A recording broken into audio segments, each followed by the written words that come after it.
Parker, and I use they, them pronouns. Hi, I'm Mike, and I use he, him pronouns. And welcome to the Graphic Novel Podcast. Welcome to this week's show, where we discuss graphic novels, zines, and other comics, and we throw in a little bit of real life. We talk about queer issues, relationships, death, race issues, and all kinds of stuff. Every week we have a new episode.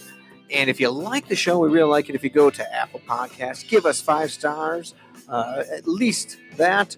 If you want to leave a review, you can do that, or go to Spotify or YouTube and let everybody know what you think of our show. Make sure you subscribe to our show so that every week when we go live, it pops right up in your feed and you can listen. Also, make sure that you are sharing our podcast with your friends. That is the best way for us to grow, is for you to get the word out. That's right. And also, you can interact with us on Twitter, Insta, and Facebook. And if you visit us at anchor.fm/graphic novel podcast, that is graphic novel podcast, you can leave us a voice message. We might play it on our next episode. That is right. If you're lucky. If we're lucky, actually, we really appreciate it. Yes, please. All right, Parker, how you doing this week? I'm doing good. That's good.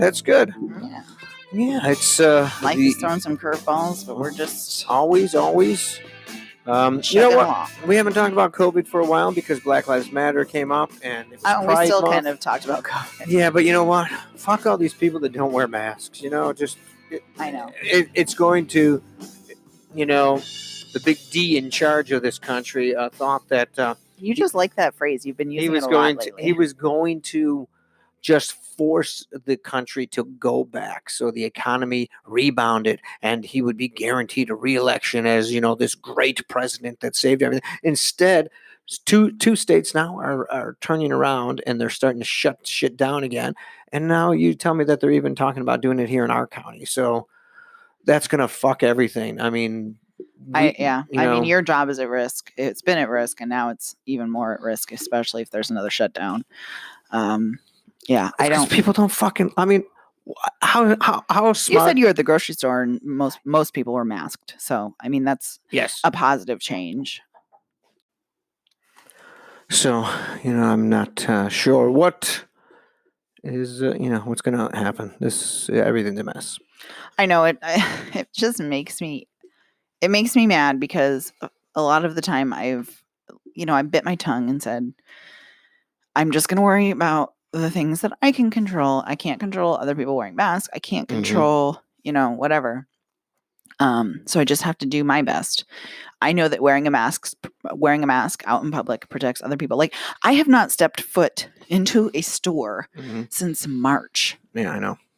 That's 4 months. I know. That's crazy. That's 4 months. It's I have July not now, stepped foot into a store or onto a playground and it's so weird.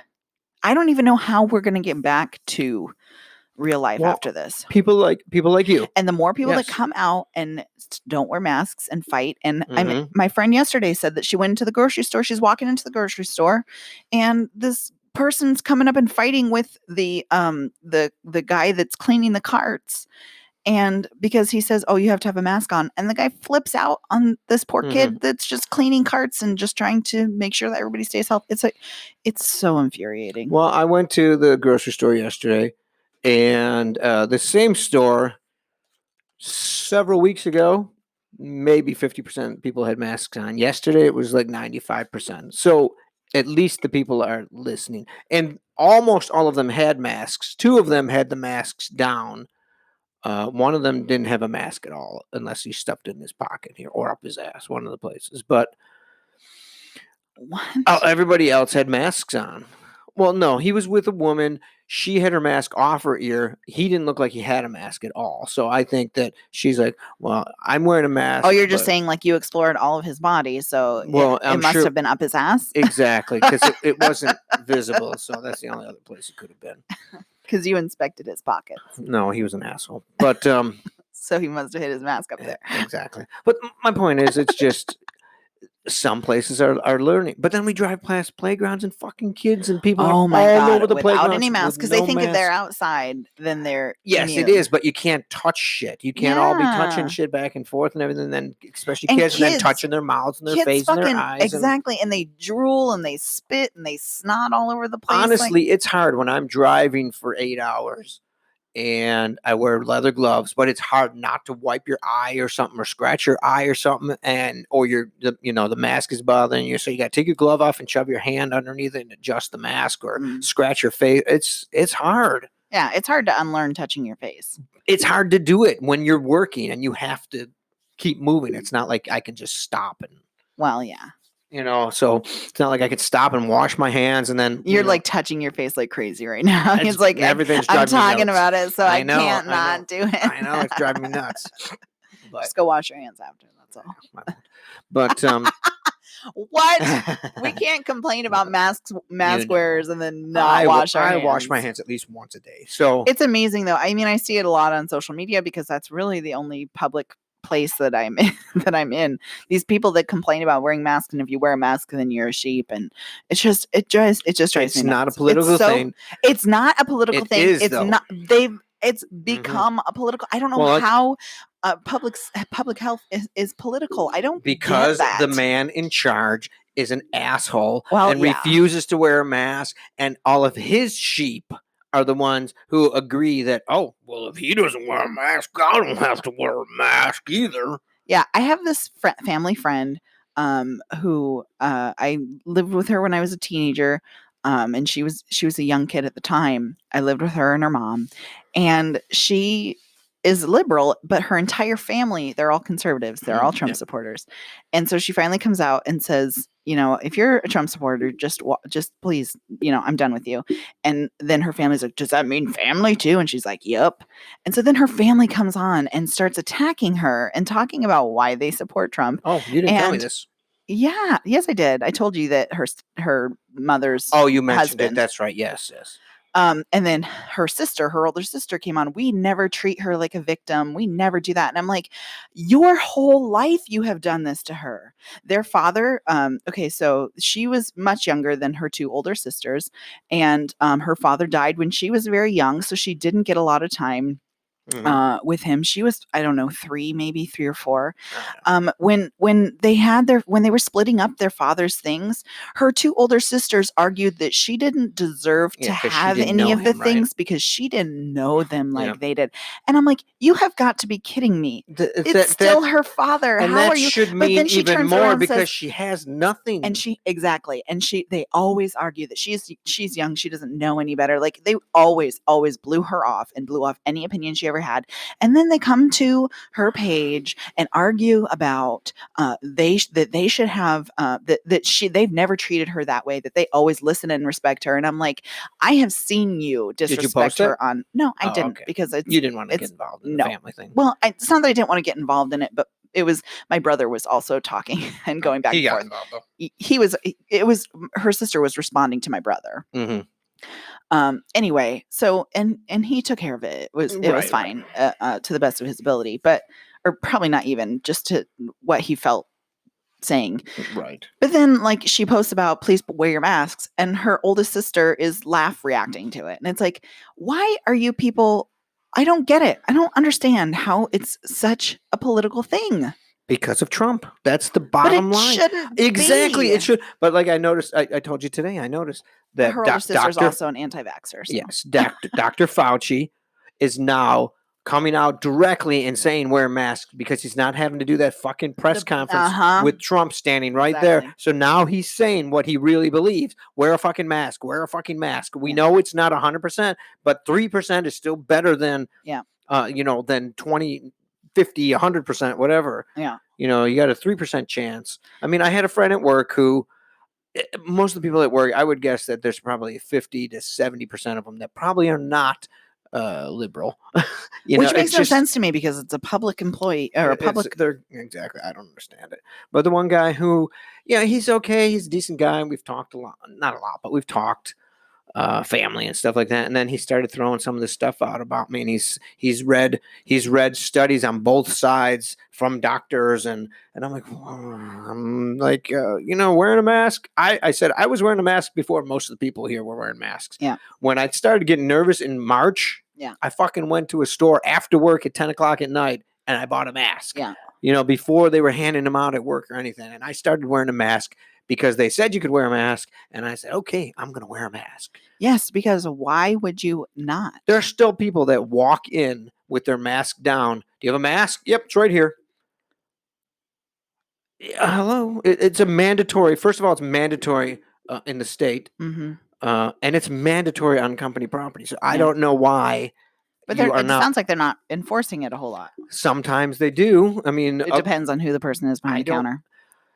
They're supervisors. I mean, they should be able to do this. I mean, they can't discipline us. They're supervisors I got on the road that are doing this, but they're sitting at the door because they're 24/7. Somebody has to be at the door to make sure that everybody's healthy. But all they're doing is asking if you're. But honestly, if they should say, then go home. If you won't put the mask on, then go home. You have an option. You put the mask on or you go home. Because if you have the mask on your body and you're not wearing it, but you claim you have a medical thing, then you shouldn't have a mask. There's no medical. If you are these people that we watch in these Karens that are screaming at the top of their lungs and shit, but claim they have a medical excuse for not wearing a mask. The only medical excuse they have is a mental one. Because and the thing is, the ADA law has that loophole essentially saying that if it puts other people at risk to convenience, essentially. I mean, that's not really the right word, but it's again, it doesn't fit that ADA policy. Do you know what I'm saying? Because people have those cards. Stuff. People are printing out cards saying that they're exempt, but those cards don't mean anything. First of all, because you printed it yourself, but second of all, the ADA does not acknowledge it. They don't. They that's not a thing that the ADA protects. Well, that's like I found out that ADA because you're putting other people's lives at risk. That's like I found out that guide dogs, really, there's no such thing as like emotional support dogs. Those are not a legal thing. The ADA only, I guess, supports guide dogs. Right. But we can't ask somebody when they're getting on a bus if their dog is a guide dog. A service dog. I mean, right. Yeah. And generally they're guide dogs. That's what they are. They're people that are blind for the most part. That's the only ones that really are the ones that are covered, because everything else is an emotional support, which is nothing. But that's not everything else. I mean, there's dogs that are trained to like recognize when your blood sugar is going low. Right. And those dogs exist, and those are service dogs. And people that have seizures. Seizures, yes. Yeah. Those ones. Those are probably like the only three. There might be 3 or 4 things like that. The rest of them are people that just want to carry their animals around. And maybe for people, the emotional part is real. Yeah. But they're not. It's not a legal definition that they're allowed to bring their animals. Well, because there's not like a. Because they're not trained. Right. They're not legally trained to do. And that. It does a disservice to the people whose animals are trained, because they spend PTSD, a lot of. That's another one. People that have them for PTSD. Because there's a lot of training and money spent to put the training into these animals, and then people just people who just want to bring their pets around with them. Like, I get it. I love my pets, but not that much. But there are. I don't bring my pet where I go. I get people that do, but but I'm sorry. Yeah, I know. It's anyhow. We should probably do our show. We probably should stop ranting on for. We probably should.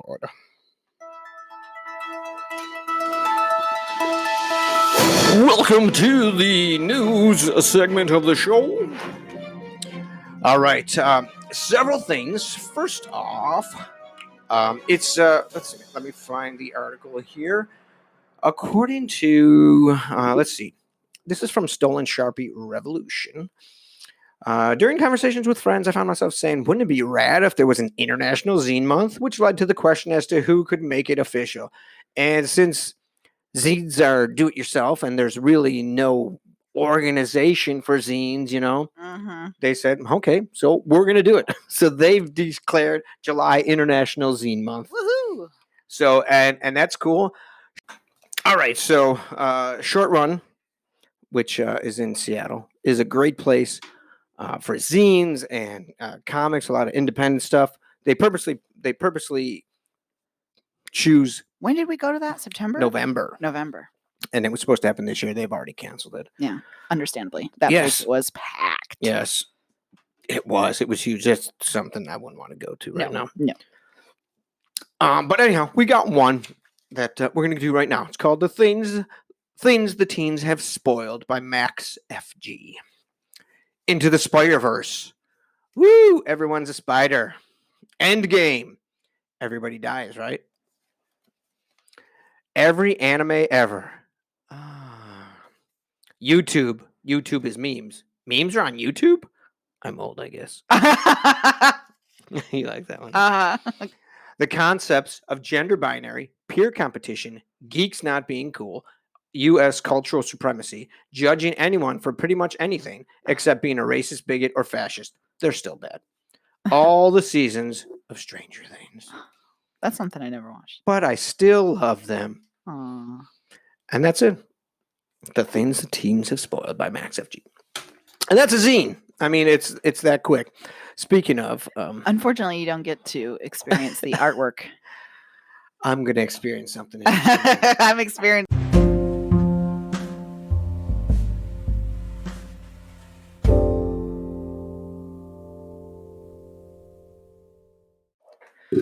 All right, so children, just so you know, children make recording a podcast a fun and exciting adventure. I guess if you've seen any Zoom meetings, with people, that happens. Famous people, everything. That's what happens. Are they just like you and me? No, they're not. No, they're not. All right, so that's anyway. one of our news. So, International Zine Month. So, read a zine, look for a zine. I know they said that it used to be that... I would imagine they aren't. Where would you find a zine right now? Well, that's the thing.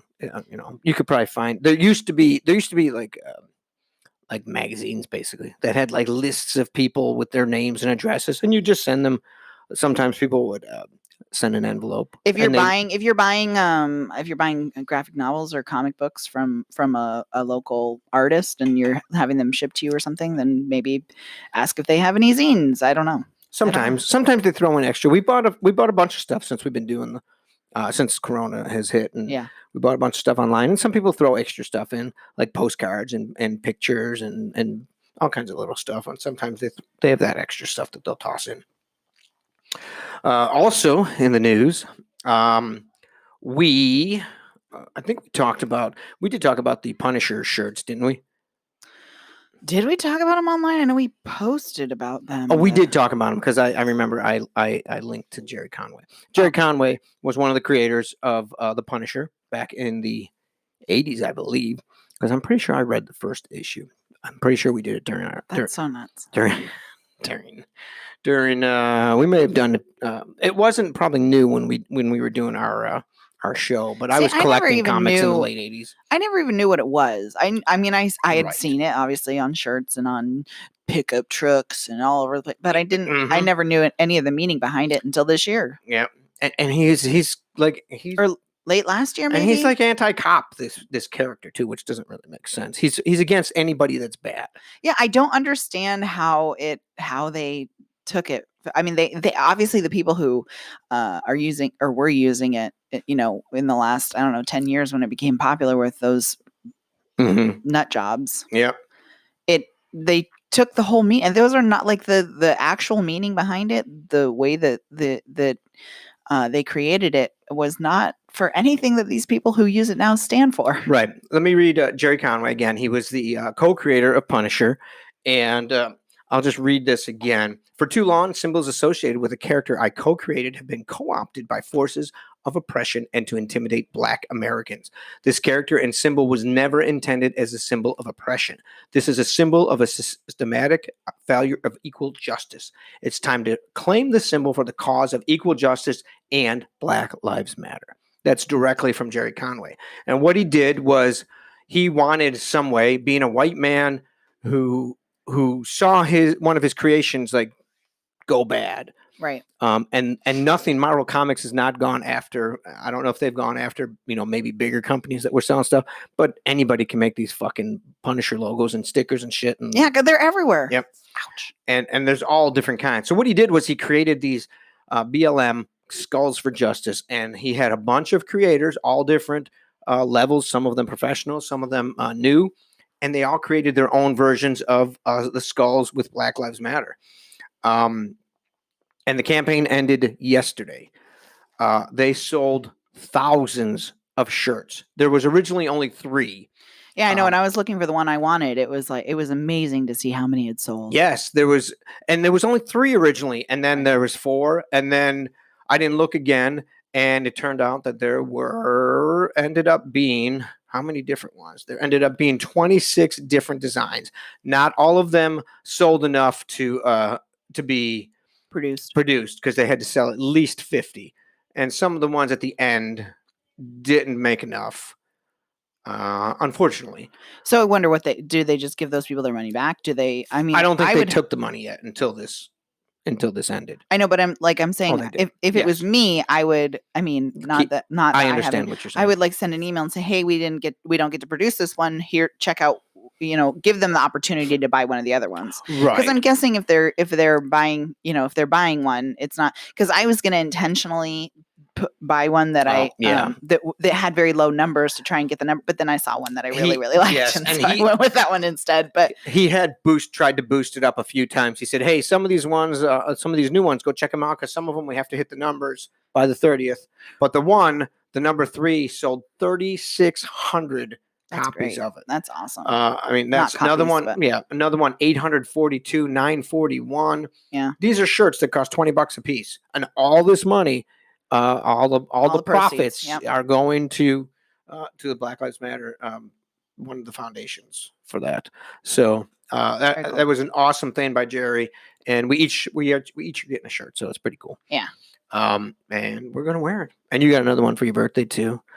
What is your shirt that you got yesterday? Oh, I got my friend got it wasn't for my birthday. Oh, it was? Or my rebirthday maybe. It's a shirt that says anti-Trump AF. Yep. Yeah. All right. Awesome. Love it. All right. So before we do our main book, I've been saving some books because they didn't fit in with Queer Month. So I didn't want to. Queer Month, Pride Month. That one too. I didn't want to read because they're by white men and stuff, and I didn't, cis men, and I didn't. At least I think they all are, and I didn't think that they fit in with what we were doing and Black Lives Matter and all that. So I didn't want them. Yeah. But 2 books. One of them. In case you're wondering, though, Black lives do still matter, even though your social media pages may have gone back to the typical, here's what I'm cooking for dinner tonight. Yeah.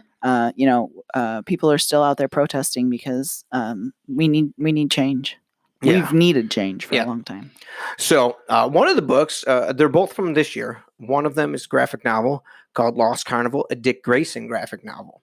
Before he met Batman, Dick Grayson discovered the power of young love and its staggering cost and the magic at the magical Lost Carnival. Haley's traveling circus no longer has the allure of its glamorous past, but it still has its one main attraction, the Flying Graysons, a family of trapeze artists featuring a teenage Dick Grayson. The only problem is that Dick loathes spending his summers performing tired routines for dwindling crowds. And I love it because it's very Art Deco type. This reminds me of like Buffalo City Hall. Oh yeah. And it's just like the story. The artwork was great. It's by. What is it by? It's from DC Comics, Michael Morrissey and Sass Millage. And it's like a YA graphic novel, rated E for everyone. And it's great. It was a great story. He's a teenager. This is well before he's Batman, but this is where you could see where he would have learned like a lot of skills. He's able to jump and run and fly, in the air, like, kind of like parkour kind of stuff he could do because he's very limber and talented because he's a trapeze artist. And his parents know that they don't want to keep him doing that because he's a teenager, and they're like, we never intended for you to be your life too, but that's what it is for now. And like it says, the circus, the traveling circus is dying, and then they come across this lost circus. That comes into town, Mm-hmm. and it's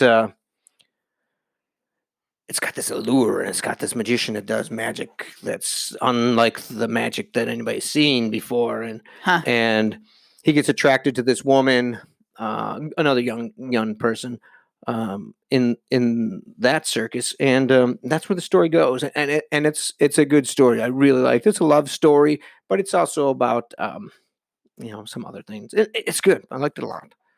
That's the Lost Carnival, a Dick Grayson graphic novel. I recommend that one a lot. Yeah, it was really good.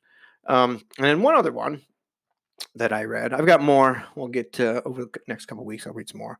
Another one. This is from Ahoy Comics. It is by. Let me see here. Tom Peyer, Peter Krause, Russ Braun, Andy Troy, and Paul Little. It's called Dragonfly and Dragonflyman. And it is it's from Ahoy Comics, just came out in May.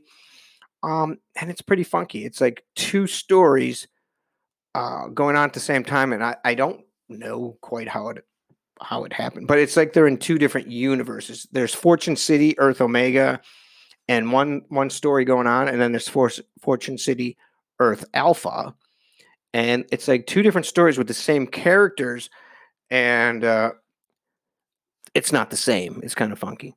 Like the mayor. The mayor turns out to be like he's corrupt in the one, or the police chief is corrupt in the one, and then the other one he's not. And Dragonflyman is like they're the superheroes. Mm-hmm. Dragonflyman is like kind of more like a dirtbag in the one, and more of a clean in the other one. So it's pretty cool. Interesting. It was good. Enjoyed it. Good. We ready for to actually talk about the main event? Talk about the main event? I think we are.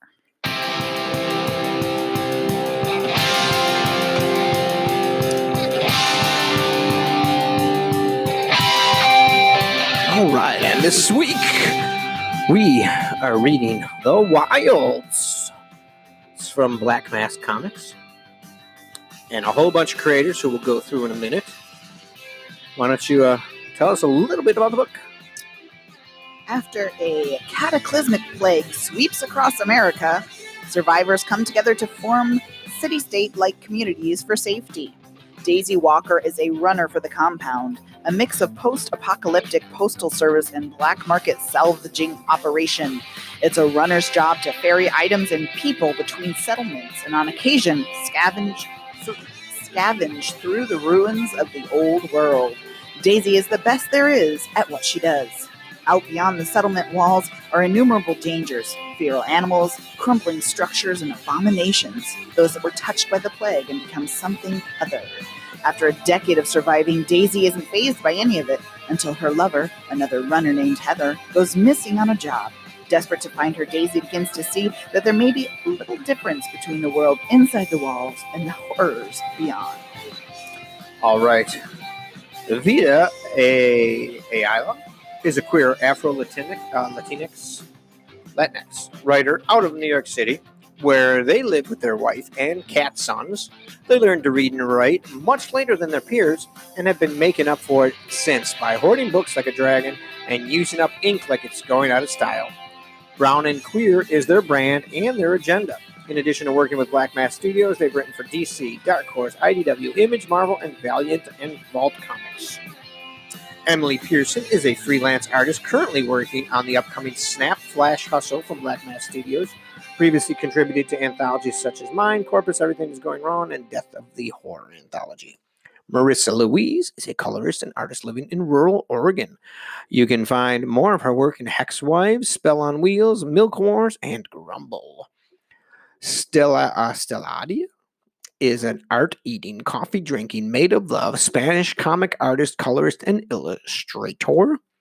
Seemingly unable to grow flowers out of his face like everyone else working on the Wilds, letterer Jim Campbell has contented himself with a beard It's not as pretty, but no one has tried to kill him with a crowbar yet. Not being a shambling half-plant monstrosity has left him lots of times for lettering, and you'll find his work on books from Black Mask, Boom, Aftershock, Vault, and many others. And last but not least is Danny Lore, a Black queer editor-writer from Harlem and the Bronx. They spend their time helping to put very brown and very gay writing into the world as an editor on The Good Fight, Death of the Horror, and an acquiring editor at Fire Magazine. They've been published in Fire Magazine, Ethnics, the Nightlight Podcast, and more. They definitely wouldn't survive the Florida apocalypse on their own, but their wife and cat might drag them out the other side. This is, what was it, 4 issues? Yeah. 5. It includes The Wild's number 1 to 5 and The Wild's best run. 5 short stories that are several of them are just a couple pages. Oh, that's right. But they add to the story at the end there. So you got the idea from Parker on what The Wilds is about, and I wasn't sure at all. I had no idea. I didn't even read what it was about, so I had no idea. I just grabbed this, and I had to read something while I was working. Isn't this the one I picked? Yeah, you did, and we got it. Just missed the end of the month, the end of Pride Month. Yeah, but we had enough Pride Month stuff. Oh, we did, but this one fits in. In fact, this one was on the list of Black creators. Yes. This one fits the Pride Month and the Black creators. I mean, we would have hit everything with this one. Oh my God, it's not a checklist that we're trying to. No, it's not. But I'm just saying. I mean, we were looking specifically, especially after all the uprisings happened. We were looking for Black creators. We were trying to find more books, and we have 2 or 3 more too that we have to read that we purposely purchased because they're by Black creators, people of color. So, because we want to support marginalized creators. Yeah. So I'm reading the story, and it's full color, a glossy paper. It's really nice. It looks amazing. I love the artwork. The smell smells really good. Yeah, that's one thing you don't get with those with those ebooks. Kindles. Yeah, exactly. Yeah. I know we've always talked about that, especially when ebooks became big. It was like, I don't know. I love that smell. Mm-hmm. Yeah.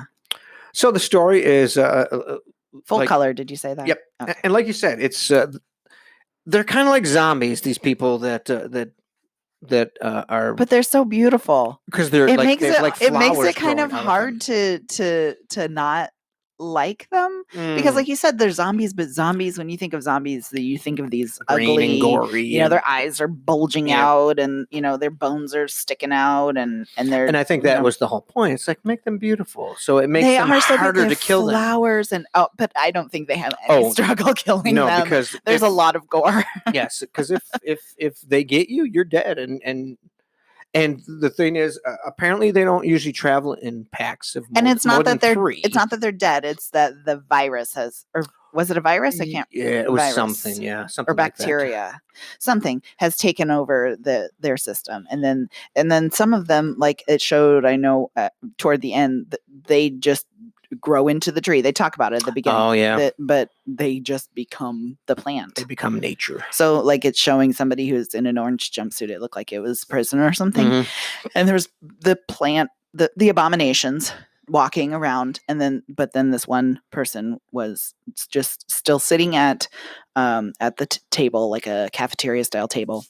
And they just become a tree, but the orange jumpsuit was still around the base of the stump of the tree. It was funky. I think you don't remember that one? No, I think I missed it. I probably noticed it, but I probably didn't pay attention. I think it was at the end of the 4th one. I want to say, because I think it wasn't the one where they were telling the run who had the best run. Oh yeah. Right, yeah, yes, because that's what there was this whole some of the little stories at the end. They were telling like who it's called the best run because they're all runners. They're basically like couriers, and their job is there's no manufacturing, there's no petroleum, there's no gas anymore. Whatever's left is left. Yeah. And so what they do is they have to procure gas to keep vehicles running. They have one person who at this main compound, they have like multiple compounds and hospitals, one hospital in the story, but like set far apart, Right. and people have to travel between them in order to, for the most part, the people live in there and they never leave, because Right. if you go outside of the walls, You risk yeah, your life. yeah. So they The have abominations could yes, get you. they have these runners who have cars, and they take off their fast cars, And you see throughout the story that suddenly they're coming, the runners are coming into contact a lot more Mhm. with the abominations. So the numbers are growing, even though it seems like there's not a lot of people. There's they talk about nomads. So Live obviously, out in the wild. Yeah. uh-huh. So obviously there's people who haven't been afflicted yet, but Mhm. that either the abominations are getting stronger, or they're moving quicker, or they're finding that like there's something going on, that all of a sudden they're coming. Because usually it sounds like in the beginning there's like, you come into contact one, maybe two, and then all of a sudden there's these huge groups of them. Yes. And so trying to figure out, and I mean, it's been 10 years, right? And suddenly things are picking up, and it's like, you got to figure out what's going on. And do they ever talk about like what do these things eat? Do they eat anything, or is it just that? I mean, they're kind of humans still, but they're, like you said, you call them abominations. Yeah, I think that I didn't call them that. Is that what they call them? That's what they call Okay. them. But is it like they don't need to eat anymore? They just kind of feed off of. Yeah, I think they feed off like plants. They feed off of. They don't like the go up sunlight and munch. Yes, they don't go up and munch a plant. They just they Right. are becoming. They plants. are becoming plants. Yeah. So the sunlight feeds them. So Mother Nature is taking over and trying to take back the earth. And that's exactly what they say too. In there is that they have they see humans as a threat. Mm-hmm. And I mean, it's a message I think that we have been ignoring for a long time, is the damage that we're doing to Earth. Mm-hmm. We are a threat to the Earth. Yeah. And that's one of the things I think is really cool when you look at in real life abandoned buildings and stuff, and like malls and stuff, and you go and you see these photos, and the plants are just taking over. They just start growing because nobody's touching them. Yeah. So I thought that was You're right. That's very cool, seeing that kind of stuff. Yeah, so that's kind of what I thought about when I saw the plants because they show some buildings that are empty, and especially when they're going through, when the runners are on their jobs. They just call them runs. Trying to find things, and they get these abandoned buildings and stuff. And what you have is the main character, Daisy and Heather. Yep.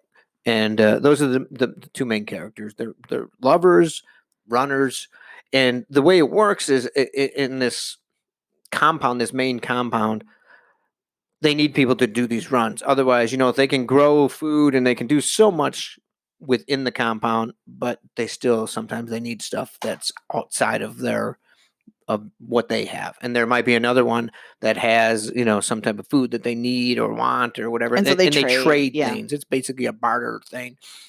And the problem is with the runners, they offer them, jobs to do this running, but they make it impossible for them to ever get out of it. They say they have to sign a contract. Yeah. But they make it so, you did this. You used too much gas this time. Yes, you used too much gas. So you came back 6 hours late. So now we're going to add another 2 weeks onto your thing or whatever. Right. And they keep doing these kind of things. So they can get out of it, but they completely can't. arbitrary. Yes. Times, yeah. And the guy running it is this guy who Mr. Smith. He's just a douchebag. And he, every place when it comes to something like that, somebody has to be in charge. Otherwise, it would be chaos for the most part. It's hard to have a completely, what is that called? Can't think of the word. When everybody's equal. It's hard to have that without somebody being in charge. And he just took charge and everybody went along with it. And it's gotten to the point, though, where some people are starting to resent him. Yeah. Especially the runners, because, like you said, it's arbitrary what he does to them. And one of their brethren dies, and somebody gets kidnapped, and all these things are going on. And then you find out that the hospital is like a hospital, but they're also working on a vaccine. And yes, they're trying to cure this. They're trying to find a way to cure the virus. Yes. And in order to, and I don't think it's a virus. I don't think that's what they call it. This thing, anyway, they're trying to the bacteria, the whatever it is. they do say what it is, and Mm-hmm. I'm sorry that I'm not remembering it. But so they're trying to find a cure so that things can go back to the way that it used to be. And this, when we got to that part of the story, just brought back my, when you think about history and like the Tuskegee experiments Oh, and yeah. the Henrietta Lacks.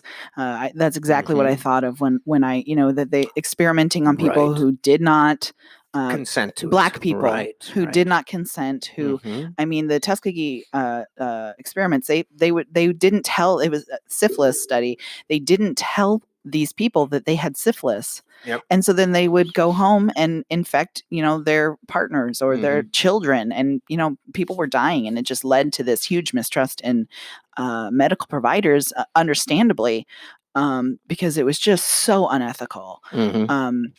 And they do, one of the doctors, I'm sorry, I think she was a botanist, if I remember correctly. Oh, yeah, I think so. But one of the researchers at the medical facility says, we know from history that this is not ethical. Like Right. we know that this is not the way to do things. Right. And But she's not in charge. Right. And she's kind of Richard, just who's stuck, in yeah. charge, is like, I don't care. This is for the greater good. And that there's people who, I mean, there's still people today, doctors, a huge percentage of doctors and nurses who think that Black people don't feel pain. Seriously, I just read something, and what the fuck? They think they don't. Not that they don't feel pain, but they don't feel pain to the extent of, or to this at the same degree as white people. I don't fucking. How is that know, fucking possible? One of the things that I read said that the belief is that that's how they survived slavery. Oh my because God. they don't feel pain the same way white people do. Oh my God! Isn't that terrible? I can't fathom. And these people are doctors. Like, it's no wonder it's so hard to trust medical care providers. Professionals of all kinds. I mean, it's tough, medical and yes, but these are people who everything. are supposed to be taking care of you, who are supposed to have, the oath is to do no harm. Yes, right? a lot of That's them are what you evil. hear. That's the oath. Do no harm. First, do no harm. And yet we hear so much harm being done. And it's like, I can't, like, I have a limited amount of trust in medical providers as a queer person who has had experience with doctors who didn't trust me, didn't listen to me as a queer person, as a fat person who any ailment that you have, it must be because of your weight. It makes it really difficult to even go to the doctor when something is wrong, because they don't listen to you and they just assume that it's because of this, or they don't, use your proper pronouns. They don't know how to treat you. And it's like, it doesn't, so I would just rather handle it myself, and and to see the way that they treat Black people, and think that they don't feel pain. Jesus, that's fucking disgusting. It's I can't even imagine. Yes, it's disgusting. I can't. Yeah, I just. And it's like with the coronavirus, we're seeing Black communities being hit hardest, and I wouldn't doubt that has a big part of it. The maternal why is the word? They're not going to go to the doctor. Yeah, I mean, why would you? Yep.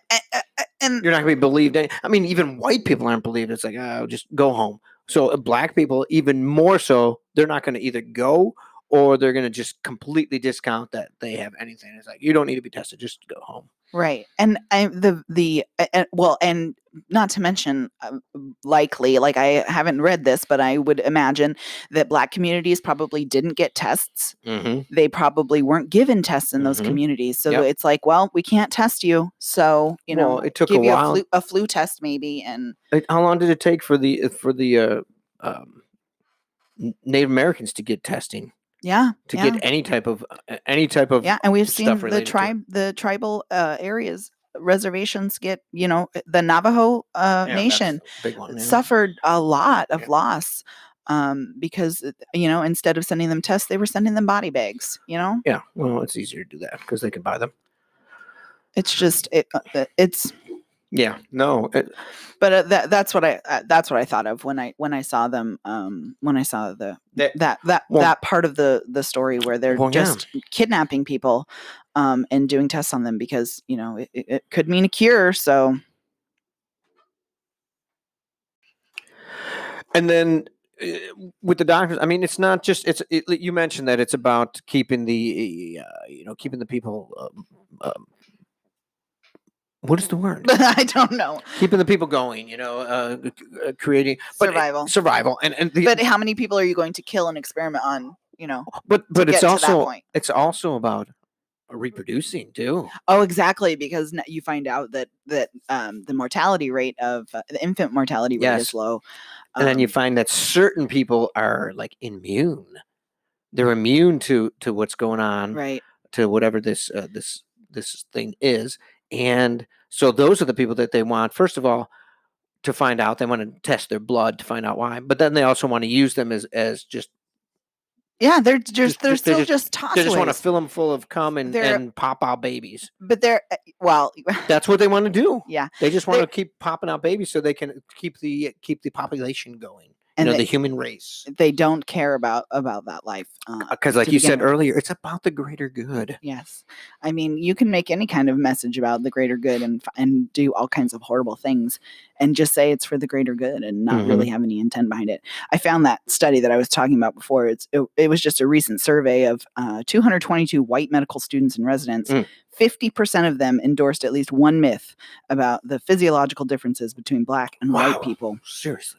Like black people's nerve endings are less sensitive, so they are less susceptible to pain.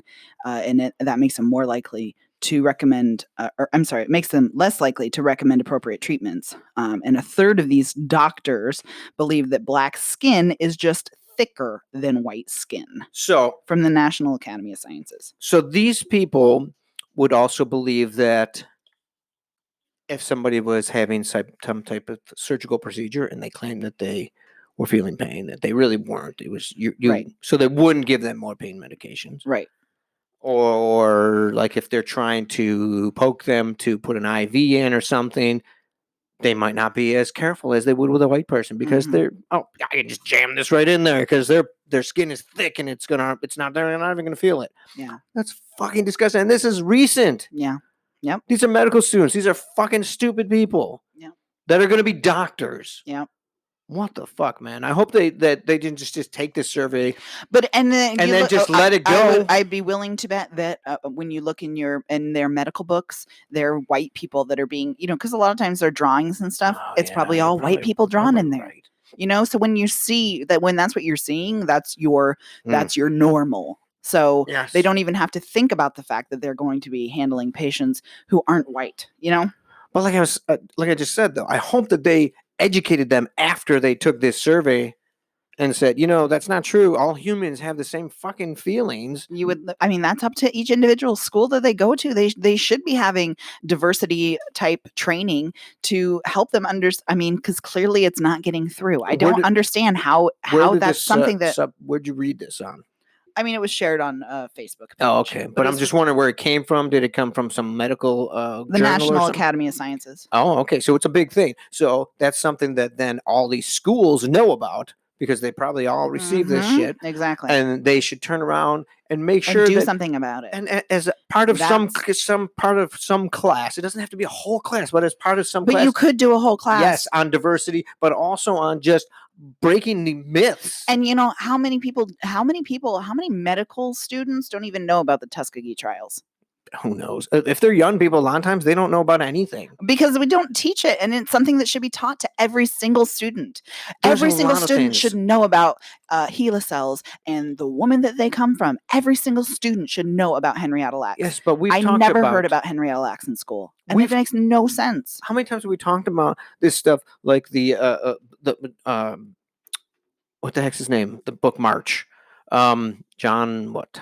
I can't think of him. The congressman. Oh my God, my name is. I'm sorry, I can't think of. I'm sorry, I can't think of his name. But him. That's shit we should learn about. That's important to our country's history. We should learn about what they did to the Japanese in the internment camps. John Lewis. John Lewis. Well, I'm sorry about that.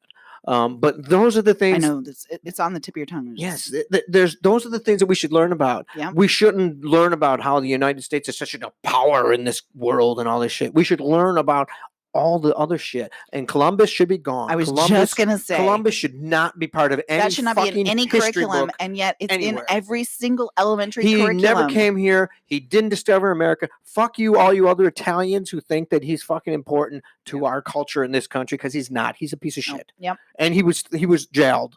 He was jailed in lifetime. He was a traitor, and he was a scumbag. He was a scumbag. Absolutely. So, I mean, that's the kind of stuff that you teach your kids, and you teach them about cowboys and Indians, and you teach them about the fucking Thanksgiving and all that shit, which was all bullshit. Yeah. I'm sorry. I know it's all good, and I learned that shit when I was a kid and everything, and it's cute and fun, and kids wear, shit on their heads like hats and stuff.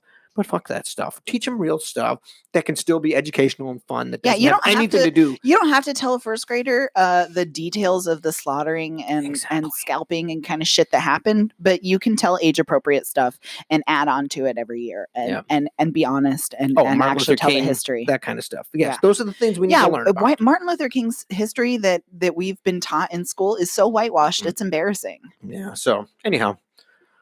Soapbox. Yes. Anyhow, that's that. This book, The Wilds. This is the graphic novel of beautiful compilation. Art. Yes, it's great. Back to the. We like the story. I did. I love the story. I thought it was awesome. And it's a little scary to read something that's supposed to be science fiction that feels like it can be so close to reality right now. Especially with this going around that we don't know. Yeah. They don't even have a grasp on it yet. That it's mutated. They don't. You know what I think is so strange is that we aren't even really talking about COVID anymore. We're not talking about the details and the things that are being learned and how the vaccination and the steps that are going into having a vaccination or how close we are to it or anything. We're just talking about the debate of masks and whether to wear them in our country. While the European Union says that as they're opening up with their numbers going down, the United States, anybody from the United States will not be allowed in. Yes, that's what a powerful country we are. So that sounds like they're not even going to allow planes to fly into the EU from the United States. So great leadership. I mean, that really that does suck for people who have family. Yes, it does. Overseas, it does. That keeps. But I wouldn't trust them either. No, us. You don't trust us. If you were them, yes, I would not trust us. Gotcha. Yeah. But yeah. Anyhow, heavy stuff. But yes, the Wilds is a good book. Where did we purchase this at? We bought it online. It was right. Out of stock everywhere. I don't think it's printed anymore, and I found a brand new copy on Amazon. It is rated M for mature. There was a little bit of nudity and sex. But it wasn't. It wasn't. No, I really didn't think that it was real. It wasn't like vulgar or anything. No, and it wasn't, I mean it's not 10-year-old. They didn't appropriate really. Well, no, but it wasn't. It didn't. It wasn't like anything was. Really exposed. I know. No, and it showed breasts. It didn't show really anything, and it wasn't like there was descriptors of what was happening. I mean, there was kissing. That was. You knew they were two people in love. You know what I did love that I forgot to mention is that there is not a single label here. Nobody says that they're queer or that they're like that's not part of it. They're just two people in love, and we need to see those. We need to see those stories because it just takes that stigma out of it. You are right, because in this type of story, in this type of world, in this alternate world here, they could easily be ostracized. They could easily have been killed and thrown out because of that. But you're right. They're just, again, I think there's two men that are kissing too. I think at some point too. Yeah, you're right. Yeah. I don't remember which ones they were. It was hard for me to keep track of the characters, all the runners in the compound. But you're right. I believe there were two men in love too. Yeah. And that's, again, this is the stuff we've talked about. You pointed it out to me, and you were so right that we just need these stories that it's just normal. It's just normal. It's not. It's not always bad stuff about queer people. Like they're not always getting beaten up or things like that. They're just people who it's just a part of the story. Exactly. It's not the story. Because if it was a man and a woman, you'd not say anything about it. No, you wouldn't say I'm straight. Yeah. But I mean, I do enjoy stories where that's part of it because, you know, I like to see those labels so that other people, you know, especially kids. I mean, this isn't a kid's book, so that's fine. But especially when you're a kid, when you're a teenager, and you see and hear the words, you know, bisexual, pansexual, transgender, those things. It's I don't know. It's important to see those words and so that kids kind of teens, youth, can find those words for themselves if they want to use them. But I do love, and it wasn't. Yeah. I guess that's my thing. No, you're right. You're right. I could probably, you know, go again. Another book. I really enjoyed it. I could probably go on for hours talking about the different parts of it that I loved. Yeah, no, it was a good book. Like I said, I didn't even read what the story was about. I just grabbed it and started reading it. So I had no idea. I'm like, well, this is not what I expected. I had no idea what it was. But yeah, it was good. Thank you to the creators. And you can follow Vita. They are on, I'm going to assume that this is Twitter. It's at Definitely Vita. And Emily Pearson is at Emishly Art. So those are the main creators. And you can look up all the creators. I did like how they had all the people who took part in the lettering and the coloring. We've talked about that before, how important and significant those are. And you often don't see their names. Yep. Yeah, we follow Definitely Vita already. Okay. We got. Oh, there we go. Wait, am I in the wrong one? You might be in your personal one. Yeah, I'm checking. I don't know. Anyhow, I always switch between I was. Yeah, I've been going back and forth because I'm waiting for IKEA to get back to me. You should follow them on your personal one too. I've been waiting for IKEA to get back to me on my personal one, but they haven't. So anyhow, yes. Until next week, when we have another book. My name is Mike. And I'm Parker. And this is the Graphic Novel Podcast. Thanks for listening.